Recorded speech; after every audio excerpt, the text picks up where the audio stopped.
we would very much like to do more in that very low income space. Informal sector mortgages, India is a great example. I agree. And I think they have, I know also Mexico has done some work, SHF has done some work on informal sector lending. Um, so at this point, I would say we are pretty comfortable financing mortgages that are being lent to informal sector buyers, and the technologies that are being used to measure credit risk and track the data necessary to make those credit decisions is pretty innovative and effective way of working with those clients in remote locations and smaller markets.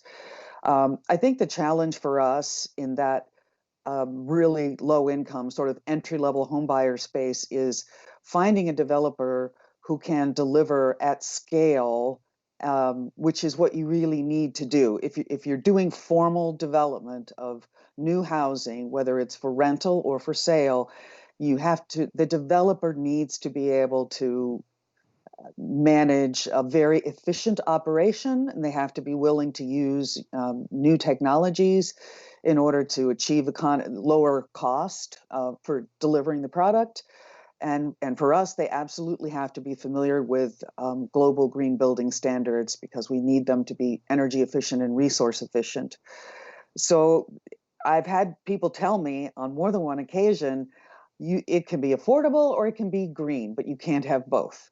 And I think nowadays that's not true. I do think the technologies exist so that you can do both. But I would say that aside from a handful of developers, certainly in India, large scale developers are able to build smaller units at an affordable price, and that's very encouraging. In Africa and Latin America, it has been much more difficult to find developers who really will focus on that entry level. So in Honduras, for example, we have a project where the houses started at $10,000 and they were 37 square meters, very simple, concrete units. They're now selling for about $15,000.